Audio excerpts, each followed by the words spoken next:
সিদ্দিক, এই প্রসঙ্গটাতেই আসতে চাচ্ছিলাম যে আসলে মাত্র একটা বাজেট গেল এবং ব্যবসায়ীদের অনেকগুলো প্রত্যাশা থাকে, বিশেষ করে চীনের মতো দেশে যখন সরকার প্রধান সফরে যান তখন ব্যবসায়ীরাও নিশ্চয়ই অনেক কিছু প্রত্যাশা করেন। আপনার কি মনে হয় বাংলাদেশের ব্যবসায়ীদের এই মুহূর্তে এই সফর থেকে প্রত্যাশার জায়গাটি কেমন? যেমন এটি কি শুধুমাত্র ঋণ এবং অবকাঠামো প্রকল্প নিয়ে অনেক সময় আলোচনাটা ঘুরপাক খেতে থাকে এবং আবর্তিত হয় এটা নিয়ে, সেটি নাকি তথ্য প্রযুক্তির কিছু উন্নয়নের জায়গা, সক্ষমতার জায়গা এবং সেই সঙ্গে যেটা তিনি বলছিলেন যে বাণিজ্য ঘাটতি কমানো, এরকম বিষয়গুলোতে হাইলাইট করা উচিত কিনা?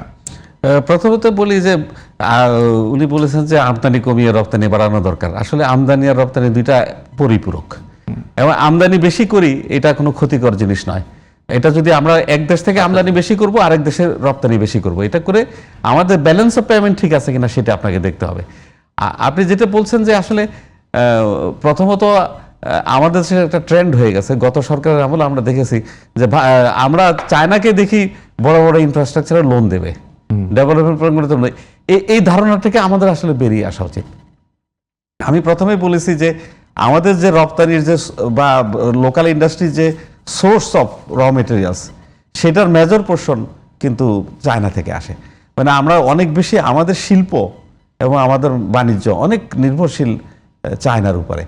সেখানে সহজীকরণ করা আমাদের জন্য খুবই এসেনশিয়াল। যেমন আগের আমলের সরকার দ্রুত ভারতের সাথে কম্প্রিহেনসিভ পার্টনারশিপ এগ্রিমেন্ট করার জন্য অত্যন্ত দ্রুত এগিয়ে যাচ্ছিল, কিন্তু 2016 সালে এসে প্রেসিডেন্ট শি এসে বলছেন যে চায়নার সাথে বাংলাদেশে ফ্রি ট্রেড এগ্রিমেন্ট করার ফিজিবিলিটি স্টাডি করার যত খরচ, এন্টায়ার খরচ চায়না দিবে, কিন্তু সেটা শুরুই করা যায়। 2-3 বার প্রোগ্রাম করেও বাংলাদেশে একটা ডেলিগেট শেষ পর্যন্ত চায়নাতে যায় না, বা চায়না থেকে কোনো ডেলিগেটকে ইনভাইট করা হয় না।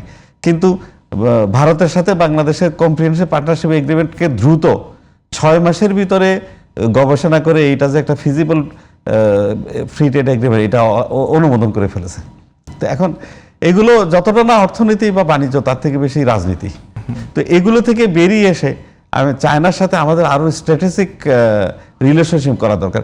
সেই ব্যাপারে আমি বলবো আসলে উনি যেটা বলেন যে আমাদের রপ্তানি খুব কম, রপ্তানি কম হওয়ার মূল কারণ হচ্ছে যে বাংলাদেশের ম্যানুফ্যাকচারাররা এক্সপোর্টারদের চাইনিজদের কালচারটা বোঝে না।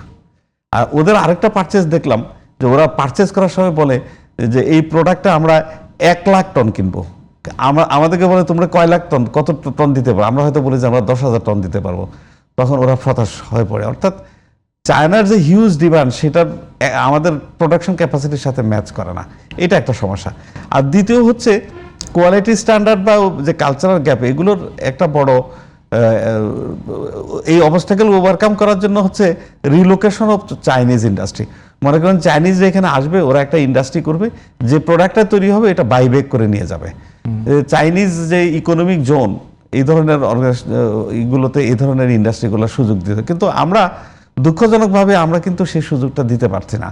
চাইনিজরা আসতে চায়, আমরা যখন চাইনিজদের সাথে কথা বলি, ওরা খুব ইগার এই দেশে এসে ইনভেস্ট করার জন্য, কিন্তু ওরা আসতে পারে না এই জন্য যে নানা রকম অবস্টাকেল, আমাদের যে ব্যুরোক্রেটিক অবস্টাকেল, তারপরে ইলেকট্রিসিটির প্রবলেম, এইটা একটু আলোচনা করতে চাই। যে বিশেষ করে আমরা অনেক সময় বলি যে ইনভেস্টমেন্টের জন্য আহ্বান জানাই, এবং আহ্বানটা জানানোর পর দেখা যায় যে এই ইনভেস্টরদের আসলে যে পরিমাণ সাপোর্টটা, বিশেষ করে আপনি যেটা বললেন জ্বালানি খাতে, সেটি বিদ্যুৎ, গ্যাস থেকে শুরু করে সবকিছুতে, সেই সাপোর্টটা দেওয়া সম্ভব হয় না। এখন এইটা কি আসলে কোনটা প্রথমে, ডিম না মুরগির মতো হয়ে যায় অনেক সময়, যে আমি কি ইনভেস্টমেন্ট এনে তারপরে হচ্ছে গিয়ে আমার এই অবকাঠামো, বিশেষ করে জ্বালানি অবকাঠামো ঠিক করব, নাকি জ্বালানি অবকাঠামো ঠিক করে তারপর অপেক্ষা করতে হবে যে তারপরে আসলে ইনভেস্টরদের আহ্বান জানানো উচিত? এটা আপনাকে যদি প্রশ্ন করি, আপনি কি ভাবেন? আপনি যে দেশে ইলেকট্রিসিটি নাই, পাওয়ার নাই, সে দেশে আপনি ইনভেস্ট করবেন, করার পরে আপনাকে দেবে তারা কানেকশন, এরকম কি আপনি ভাবতে পারেন? যাবেন আপনি ওখানে? তো ওরা কেন আসবে? আর আমাদের দেশের এই প্রবণতা গত 2-3 সরকার আমলে দেখতেছি, এই রোড শো করে এক্সপোর্টের জন্য, বিদেশি বিনিয়োগের জন্য, ওদেরকে আহ্বান জানানোর জন্য শত শত টাকা, কোটি টাকা খরচ করে ফেলা হয়েছে। এইটা হচ্ছে যতটা না দেশের স্বার্থে, ততটা তাদের ব্যক্তিগত স্বার্থে।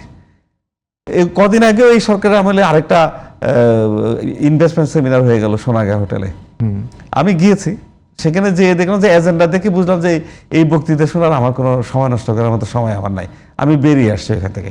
পররাষ্ট্র মন্ত্রণালয়ের উদ্যোগে যেটি হয়েছে, হ্যাঁ হ্যাঁ, পররাষ্ট্রমন্ত্রী যখন বক্তৃতা দেওয়া শুরু করেছে তখন আমি বেরিয়ে চলে আসছি। কারণ এই বক্তৃতা শুনে কিরাম, ওনারা যেটা বলবেন এটা তো আমরা জানি, আমাদের দেশের লেবার সস্তা, আসুন আমাদের দেশে ইনভেস্ট করুন, এই এই এই বোগাস একই কথা, স্টেরিওটাইপ, এই কথা শুনে আমাদের কি লাভ?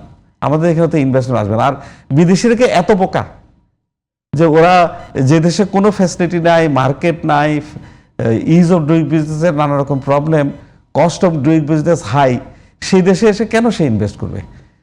সুতরাং তারা আসতে চায় না। তারপরেও কিছু কিছু বিশেষ করে গার্মেন্টস সেক্টরে কিছু কিছু ইনভেস্টমেন্ট হয়েছে আমাদের দেশে চায়না থেকে। শুধু একটি সেক্টরে ইনভেস্টমেন্ট দিয়ে তো এই দেশ চলবে না। আর গার্মেন্টস হচ্ছে একটা সানসেট ইন্ডাস্ট্রি।